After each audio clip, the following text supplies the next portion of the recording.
'Tis the season for shopping. From Thanksgiving to Black Friday to Christmas, deals are everywhere. But beware, today we examine cybersecurity. Welcome to another edition of Jamaica Magazine. I'm Theodore Henry. Later on, we will look at phishing, cyberbullying, and other online threats while providing you with tips on how to avoid getting caught. Lots in store for today's show, so don't go anywhere.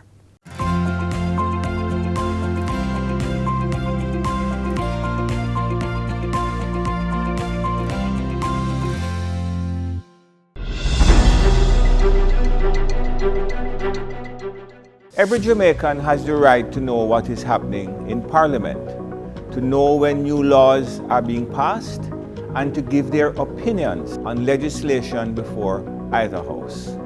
Every Jamaican has the right to see their representatives in action, making laws, holding the executive to account, representing the people, working for the benefit of all Jamaicans. It is your right to observe first-hand meetings of the Senate, meetings of the House of Representatives, and the meetings of parliamentary committees. You may also take a tour of your parliament. To find out more about the Houses of Parliament, please call 876-922-0200, follow us on Instagram and Facebook, or visit our website at www.japarliament.gov.jm.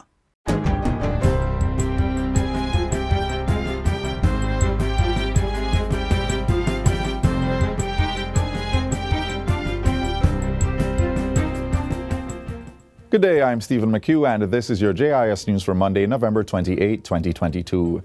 Government is welcoming the latest multi-million US dollar investment in Jamaica's tourism offerings.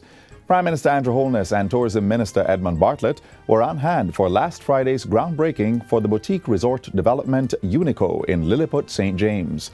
The adults-only all-inclusive hotel will provide approximately 451 additional rooms to the accommodation sector, including over-the-water bungalow accommodations aimed at attracting thousands of new tourists to the island.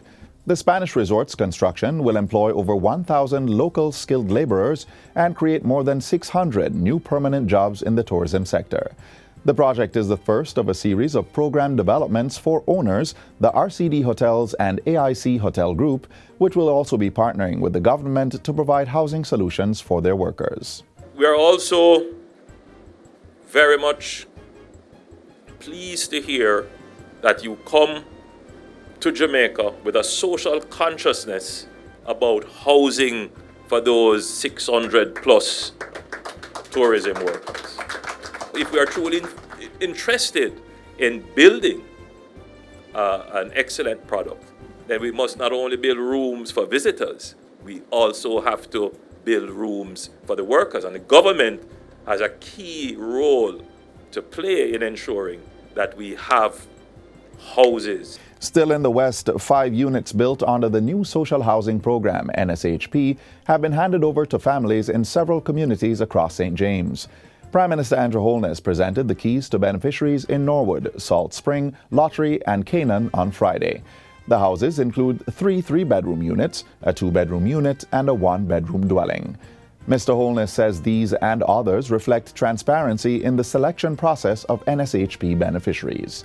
What we're trying to do is to provide social housing according to the laws of Jamaica.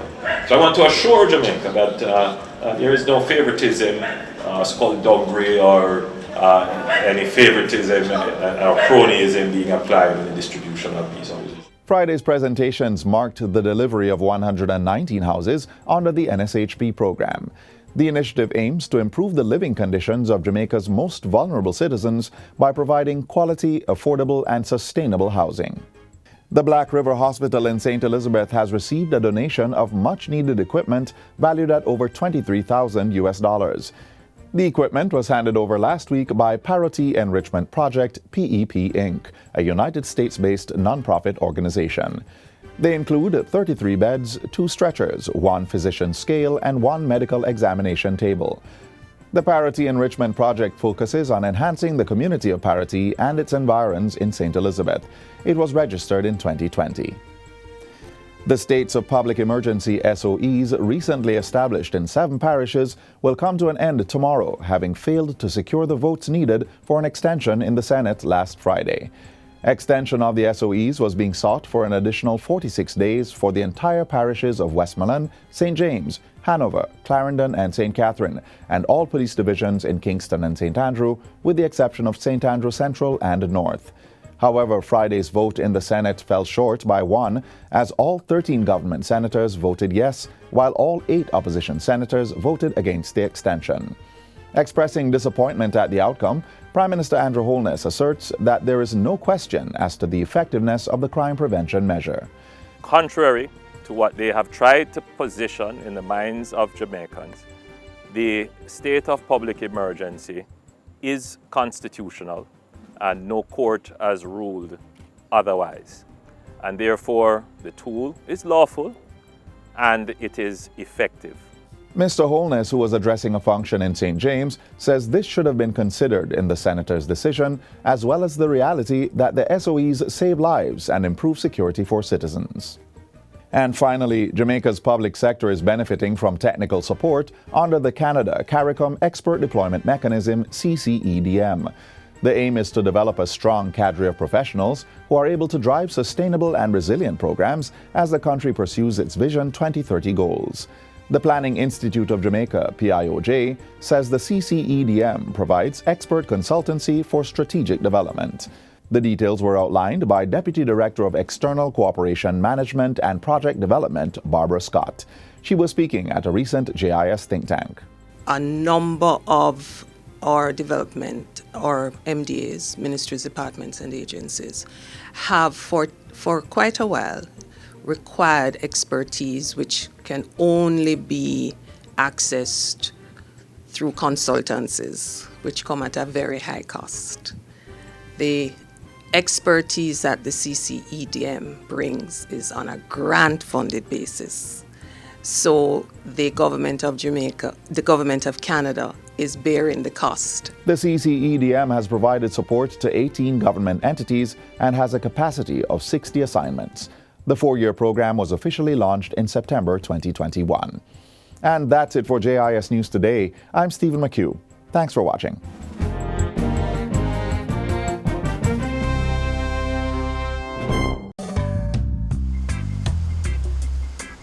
Living in Jamaica is an experience that you cannot put in words. There's an energy in the atmosphere that just feels good. There are so many aspects of Jamaica that I think makes it second to none. The best food, the best music, the best people. We can go on and on about the good things about living in Jamaica. There's a parish in Jamaica called Portland. I think that's one of my favorite places to be. It's one of the most nature-oriented parishes, and I love the nightlife in Kingston.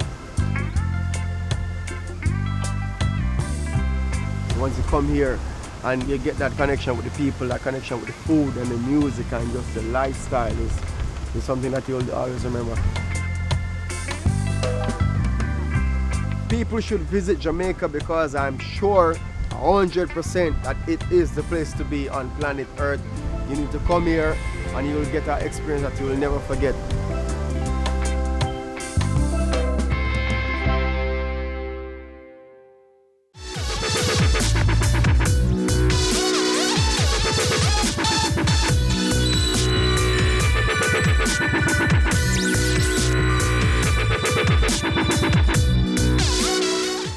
Cybercriminals have increased their cunning, thinking up new ways to do harm. Stay a step ahead and always stop and think before you connect.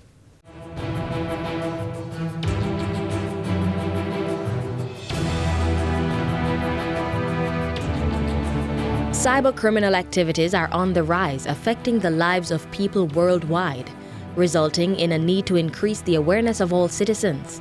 The Ministry of Science, Energy and Technology has been making the internet more accessible to all of us, but with that comes greater responsibility.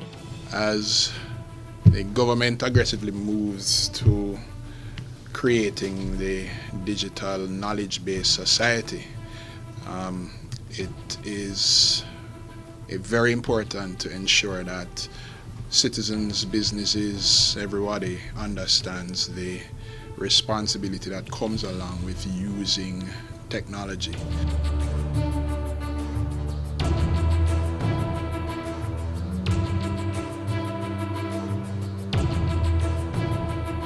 The government of Jamaica continues to move with help from the Universal Service Fund, which is an agency under the ministry, to broaden access to technology and the internet by creating public Wi-Fi services and deploying community access points.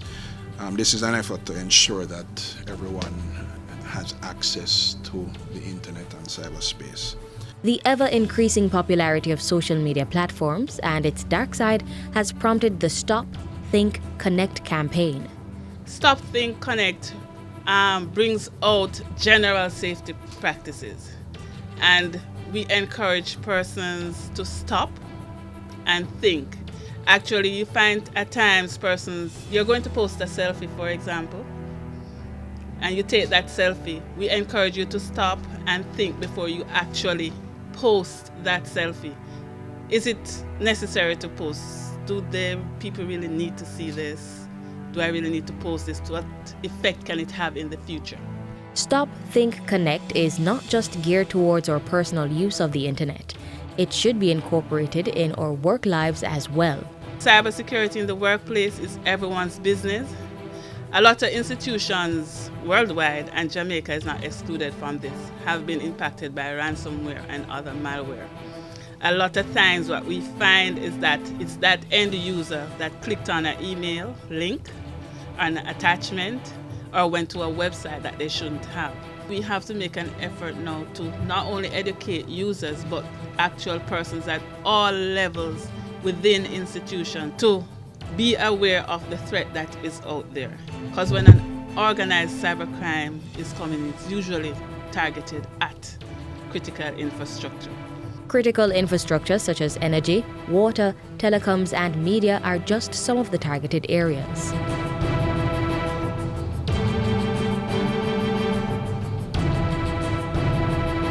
Ignore pop-ups when they appear on your computer and never trust emails from questionable sources.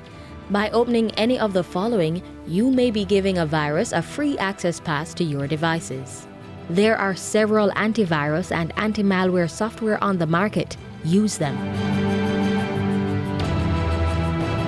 And also remember to keep your private information private. Passwords, driver's license, national identification number, traveling and banking information should not be saved on public computers. Cybersecurity is our shared responsibility. Let's play our part. Stop, think, connect.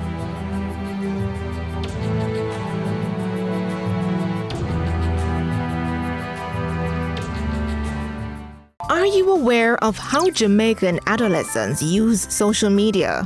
What do they do online? What do they post? Do you know if they are being harassed? These are questions you should be asking yourself because it is your duty to keep your children safe online. Parents, here's what you need to do. Be active online and offline. Help your child to set up his or her online profile.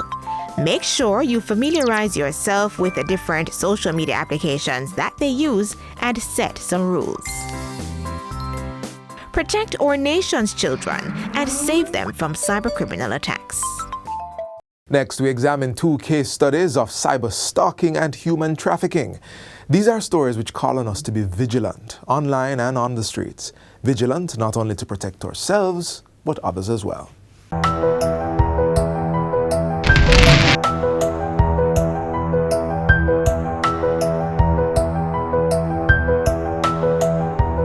I'm Sonia Lati and I am a victim of cybercrime. It started when my friends and I were in school and we all received a friend request from a weird name. We didn't know who it was at the time, but because we all got the friend request, we figured more likely it was a real person, so everybody accepted this person. Wrong move. So everything was fine in the initial stages, but maybe like a week or 2 after everybody accepted the friend request, some strange things started to happen. They would send us messages, sometimes individually, or they'd send the same message to everybody just to see what kind of different responses we would have. And it was very weird, to say the least. But then after that, it's like they upped the ante a little bit to start. Well, they started to tell us things that we were doing and places that we were going and people that we were with, and it was just like, okay, do I know you? Well, we became very paranoid. It's sensitive information that this person is telling you, it's places that you never really announce it to people that you're going here. So when you see somebody send you a message to say, oh, you're here with this person and this person, you start to look at your friends now like, it's you, I know you're playing with me. You just talk the truth and let's move on. But it wasn't any of them. When everything happened, at that time we had a lecturer who was a DSP.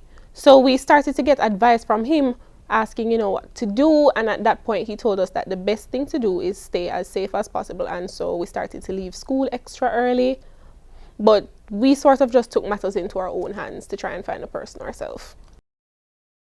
We Googled how to trace IP addresses, and that's how we found out that the person who was doing this was actually a member of the school community, or they would be attached to the school Wi-Fi at the same time that we were at school. Eventually, it stopped because we made an uproar about it in spaces where we suspected the person was. So we began to speak very loudly about it. We let them know that we would be pressing charges and we'd go out with a bag of things. We didn't know who the person was, but we figured more likely that they heard us loud and clear. To this day, we don't have a definitive answer as to who the person was. Yes, we have our suspicions. But I can't really point at somebody to say, you are the person who was doing that. And that's a little scary to me.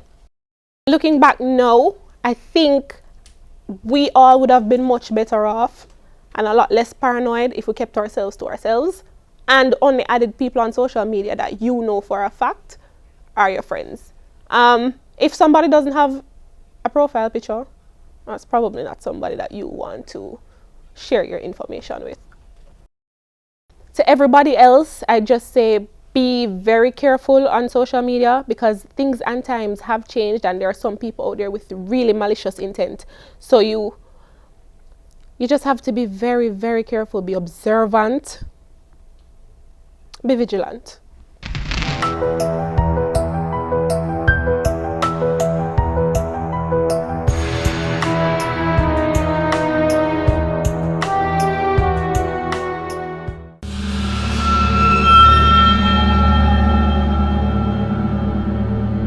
I can tell you, it's not easy.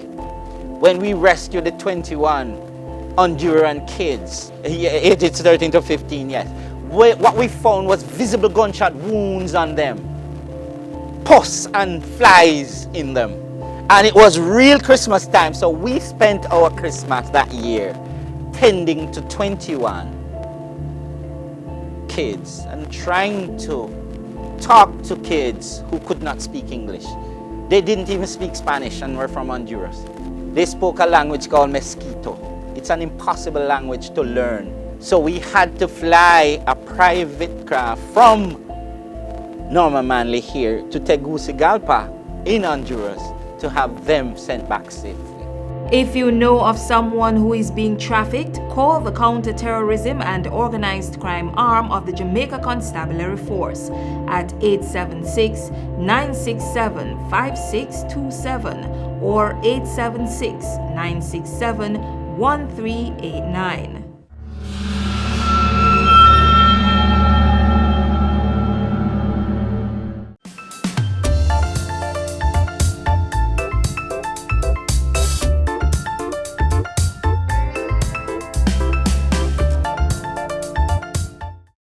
Keep we island clean, so clean. From the peaks to the beach, so clean. No dirty up Jamaica, please don't do it. Keep we island clean, so clean. From the peaks to the beach, so clean. No dirty up Jamaica, please don't do it. No dash no paper, no dash no plastic. Dispose your garbage responsibly. No know how to recycle, learn it quick. And if you drop it, better pick up every piece of it. Plastics last forever, don't forget the bits. Cause when them touch the street, them end up in the sea. Collect pan the reef where they fish them feed. And when you want seafood, I eat your Keep eat. the island clean, so clean. From the peaks to the beach, so clean. No dirty up Jamaica, please don't do it. No dirty up Jamaica, no dirty up Jamaica, no dirty up Jamaica, no dirty up Jamaica. Phishing is a type of social engineering attack often used to steal your user data. Head of the Jamaica Cyber Incident Response Team, Lieutenant Godfrey Sterling, tells us how to avoid getting caught by phishing scams.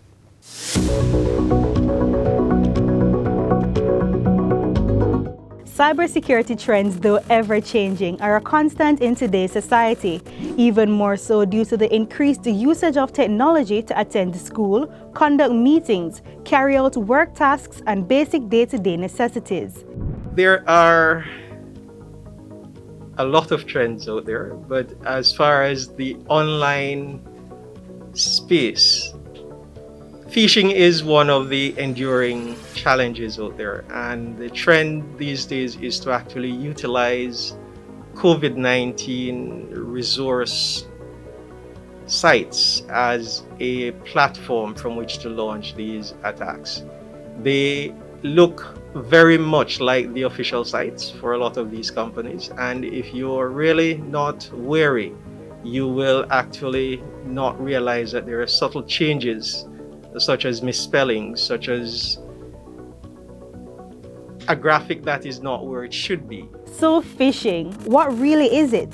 According to our research, it is a type of social engineering attack often used to steal your user data, including login credentials and credit card numbers. As Lieutenant Colonel Sterling just explained, the hackers can replicate a trusted website. They can even trick you into opening malicious emails and messages. Once you do this, by clicking the link attached, you could very well be given the hackers access to your private information, so be careful. Additionally, we've seen an uptick in ransomware, and this is where this usually starts as part of a phishing campaign, and when you have fallen victim, the end result is that the attacker gains access to either your device or your network, and they encrypt your files and ask for ransom. But we're also seeing an increase in cryptojacking. This is where hackers will actually steal your cryptocurrencies and they will take them to exchanges and cash out.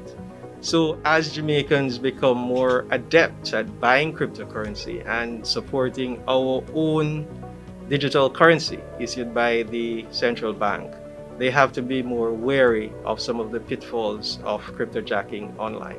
Now, we have seen also a good trends where the use of HTTPS for web-facing resources has increased by about 174% within the region. We have also seen a downward trend in malware infections because more persons are installing antivirus and anti-malware software and are generally becoming more responsible in their use. The need for security, if you really measure it, is costly, but the existence of a lack of security can be even more costly. Now, for the individual, there are free apps within the Google Play Store or the Apple App Store that you can use to help to secure your devices. And sometimes for a nominal cost, there are some that you can also use that will do a better job. Now, what works for you is really going to be up to what you do online and the devices that you have. But the risk of not having any protection at all is one that cannot necessarily have a dollar value placed to it. If your device gets encrypted by ransomware, what is the cost of it? Do you have backups? So that's another thing that you need to do, to back up your device, not just the settings, but also your data on the device. It is very easy to get pirated software. or so-called free software from some download sites and torrents. But usually they come with unwelcome and hidden residents that will take over your devices and will sometimes cause you grief.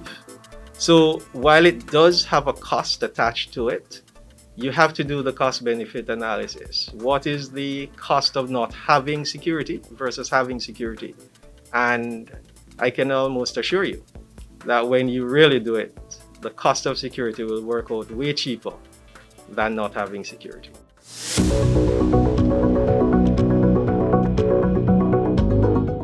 You've asked for it, and now it's here. The Jamaica Information Service has updated its mobile app. It's easier to navigate, loads even faster than before, talking about top speed, operates seamlessly across platforms, and we're a creative bunch, so it's much easier on the eyes. Now you have quick and easy access to news stories, television and radio features, and a variety of photos right at your fingertips. And you'll get push notifications when new content is uploaded. Download the app on your Apple and Android devices now and get news you can use. Jamaica Information Service, the voice of Jamaica on the go.